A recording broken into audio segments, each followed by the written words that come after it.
Welcome, beloved, once more to Spiritual Adults. I'm so grateful to God that we can meet again. Thank God for His faithfulness. This is Spiritual Adults, where we, read Bible stories and just grab, a finger uh, nuggets or doves from the Word of God. Something we can eat simply, digest easily and make it useful in our life. I just want to make a simple appeal. Please like our videos and subscribe.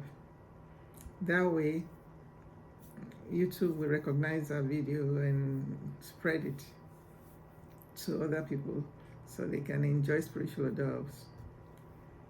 Thank you so much. Today's story is about Moses. Moses is large, is huge. There are different aspects of him. Like you can tell the story of Moses forever. But I want to take it from Exodus chapter 3, which I will say is the call of Moses. The call of Moses. And to make the story complete, it has to be chapters 3 and 4 of Exodus. So let's read so that we can manage our time. I'm reading the Message translation for clarity, for brevity. Moses was shepherding the flock of Jethro, his father-in-law, the priest of Midian. He led the flock to the west end of the wilderness and came to the mountain of God, Horeb. Horeb is called the mountain of God. The angel of God appeared to him in flames of fire blazing out of the middle of a bush. He looked. The bush was blazing away, but it didn't burn up. Moses said, "What's going on here? I can't believe this. Amazing. Why doesn't the bush burn up?" You see what I like? I like messages. American Palace. What's going on here? I can't believe this. Amazing. This is our language. Why doesn't the bush burn up? God saw that he had stopped to look. God called to him from out of the bush, "Moses, Moses," he said. "Yes, I'm right here." Moses said, "I'm right here." God said, "Don't come any closer. Remove your sandals from your feet. You are standing on holy ground."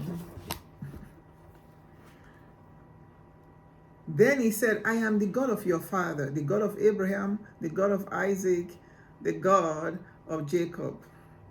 Moses hid his face, afraid to look. God said, "I've taken a good long look at the affliction of my people in Egypt. I've taken a good long look at the affliction of my people in Egypt. I've heard their cries for deliverance from their slave masters. I know all about their pain," because he prophesied to Abraham about it.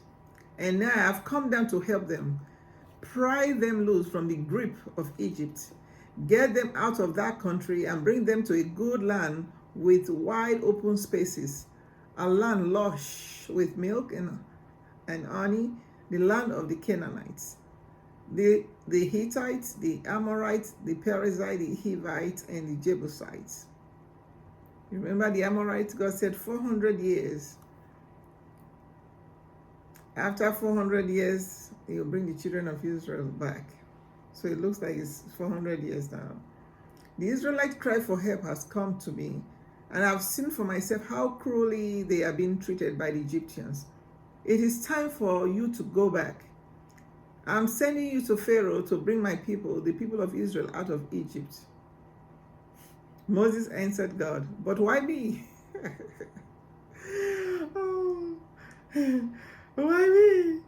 What makes you think that I could ever go to Pharaoh and lead the children of Israel out of Egypt? That's how I want to read this story. It cracks me up all the time. This is Moses talking to God. I mean, it's like, "God, are you serious? I killed an Egyptian and I came here for refuge. You're sending me not to just go to Egypt, but to go to Pharaoh?" Because he grew up in the house of Pharaoh. Pharaoh's daughter is his adoptive mom. I'll be with you, God said, and this will be the proof that I am the one who sent you. When you have brought my people out of Egypt, you will worship God right here at this very mountain. Then Moses said to God, suppose I go to the people of Israel and I tell them, the God of your father sent me to you. And they ask, what is his name? What do I tell them? Valid question. God said to Moses, I am who I am. I am whom I am. Tell the people of Israel, I am sent you. God continued with Moses. This is what you are to say to the Israelites. God, the God of your fathers, the God of Abraham, the God of Isaac, the God of Jacob sent me to you. This has always been my name, and this is how I always will be known. Now be on your way. Gather the leaders of Israel. Tell them, God, the God of your fathers, the God of Abraham, Isaac, and Jacob, appeared to me saying, I've looked into what's been done to you in Egypt, and I've determined to get you out of the affliction of Egypt and take you to the land of Canaan, the Hittites, the Amorites, the Perizzites, the Hivites, the Jebusites, a land brimming over with milk and honey. Believe me, they will listen to you. Then you and the leaders of Israel will go to the king of Egypt and say to him, God, the God of the Hebrews, has met with us. Let us take a 3-day journey into the wilderness where we will worship God, our God. I know that the king of Egypt won't let you go unless forced to. So I'll intervene and hit Egypt where it hurts. It's American. Hit Egypt where it hurts. Oh, my miracles will send them reeling. Oh, look at that. My miracles will send them reeling, after which they will be glad to send you off. I'll see to it that these people get a hearty send-off by the Egyptians. When you leave, you won't leave empty-handed. Each woman will ask her neighbor and any guest in her house for objects of silver and gold, for jewelry and extra clothes. You put them on your sons and daughters. Oh, you clean the Egyptians out. You see what I tell you? I like the message. You will clean the Egyptians out. Now we go to chapter 4. We're in chapter 4 now. Moses objected. They won't trust me. They won't listen to a word I say. They are going to say, God, appear to him? Hardly. So God said, what's that in your hand? A staff. Throw it on the ground. He threw it. It became a snake. Moses jumped back fast. God said to Moses, reach out and grab it by the tail. He reached out and grabbed it, and he was holding his staff again. That's so they will trust that God appeared to you, the God of their fathers, the God of Abraham, the God of Isaac, and the God of Jacob. God then said, put your hand inside your shirt. He slipped his hand under his shirt, then he took it out. His hand had turned leprous like snow. He said, put your hand back under your shirt. He did it, then took it back out as healthy as before. So if they don't trust you and aren't convinced by the first sign, the second sign should do it. But if it doesn't, if even after these 2 signs they don't trust you and listen to your message, take some water out of the Nile and pour it on the dry land. The Nile water that you pour out will turn to blood when it hits the ground. So he begins to, because Moses is really protesting, I'm not going there. So he's beginning to give him tools with which to do the job. Moses raised another objection to God. Moses raised another objection to God. Master, please, I don't talk well. I've never been good with words. Neither before nor after you spoke to me. I stutter and stammer. He's a character that cracks me up. God said, and who do you think made the human mouth? Both of them going back about, who do you think made the human mouth? And who makes some mute, some deaf, some sighted, some blind? Isn't it I, God? I said, look, God, let me tell you now. I'm a stammerer. I stammer. I can't do this. I don't like talking. I don't talk well. God said, oh yeah. I think the last time I checked, I'm the creator. I create the. He make the way he was just raising objection to God's command. It was too much. God had to redefine himself. I am the creator. I created the mute, deaf, the sighted, and the blind. God did them. I created them to be so. So get going. I'll be right there with you. With your mouth, I'll be right there to teach you what to say. Jesus, teach me what to say. He said, oh, Master, please, send somebody else. After this explosive, all this elaborate explanation by God that I make people dumb, deaf, sighted, and blind. He said, oh, Master, please send somebody else. God got angry with Moses. Don't you have a brother?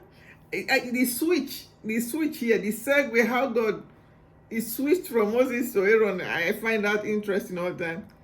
He said he's angry. And he's angry, you think he wants to blow Moses to smithereens. But look at what he said. He said, God got angry with Moses. Don't you have a brother, Aaron the Levite? He's good with words. I know he is. He's good with words. I know he is. He speaks very well. In fact, at this very moment, he's on his way to meet you. So I'm scratching my head. If he's coming, and God, you're supposed to be punishing Moses for being obdurate.